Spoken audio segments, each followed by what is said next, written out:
আসসালামু আলাইকুম। আমি মোহাম্মদ মহসিন মিয়া। আমি এখন ফার্মাসিউটিক্যাল পাউডার সম্পর্কে আলোচনা করব। তো ফার্মাসিউটিক্যাল পাউডার কি?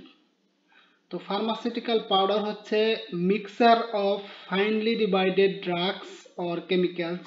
যে পাউডারটি ডাই ফরম্যাটে থাকে, যে পাউডারটি আমরা ইন্টারনাল যেমন ওরালি এবং এক্সটার্নাল টপিক্যালি ব্যবহার করতে পারি। তো ফার্মাসিউটিক্যাল পাউডার হচ্ছে mixture of finely divided drugs or chemical. Pharmaceutical পাউডারের অ্যাডভান্টেজ কি? কি জন্য আমরা ফার্মাসিউটিক্যাল পাউডার ব্যবহার করব? তো ফার্মাসিউটিক্যাল পাউডার এটা তৈরি করা অনেক সহজ এবং কস্ট ইফেক্টিভ। তৈরি করতে খরচ কম লাগে।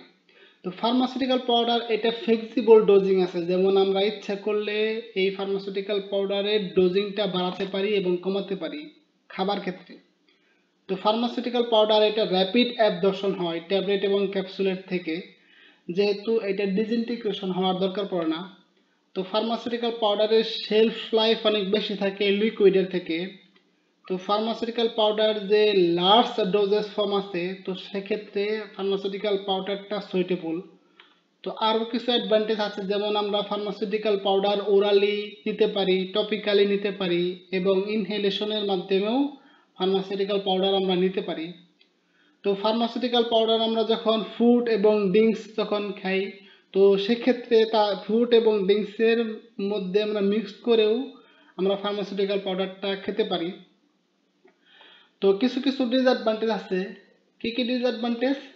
যেমন less convenient to carry than tablet এবং ক্যাপসুল। ট্যাবলেট এবং ক্যাপসুল ক্যারি করা অনেক সহজ, ফার্মাসিউটিক্যাল পাউডারটা ক্যারি করতে একটু কষ্টসাধ্য। তো কিছু ময়েশ্চার, এয়ার, লাইট, তো এই সব ক্ষেত্রে ফার্মাসিউটিক্যাল পাউডার একটু সেন্সিটিভ হয়, যেমন ডিগ্রেডেশন হতে পারে, ক্র্যাকিং হয়ে যেতে পারে। তো not suitable for very potent drug, যে ড্রাগগুলো খুবই পটেন্ট, তো সেই ক্ষেত্রে ওভারডোজ হতে পারে, রিস্ক অফ ওভারডোজ। কারণ যেহেতু পটেন্ট, তো এই ড্রাগটা অল্প পরিমাণ বেশি গেলেই আমাদের কি ওভারডোজ হয়ে যাবে, তো সেই ক্ষেত্রে ফার্মাসিউটিক্যাল পাউডারটা প্রযোজ্য নয়। হ্যাঁ, poor patient compliance compare to tablet. তো ট্যাবলেট যদি আমরা খাই, ট্যাবলেটে যদি আম, কোনো ফ্লেভার থাকে, হ্যাঁ, কোনো টেস্ট টেস্ট থাকে, তাহলে এটা কিন্তু পেশেন্ট কিন্তু বুঝতে পারে না। কিন্তু ফার্মাসিউটিক্যাল পাউডারে যদি কোনো টেস্ট থাকে, তাহলে কিন্তু বুঝতে পারে। এই জন্য poor patient compliance compare to tablet. তো রিস্ক অফ কন্টামিনেশন, হ্যাঁ, ফার্মাসিউটিক্যাল পাউডারে কন্টামিনেশনের রিস্ক থাকে। তো হাইগ্রোস্কোপিক পাউডার যেটা, সেটা দিন দিন তার স্টেবিলিটি হারাতে থাকে। তো এই কিছু ডিসঅ্যাডভান্টেজ আছে ফার্মাসিউটিক্যাল পাউডারে। Thank you.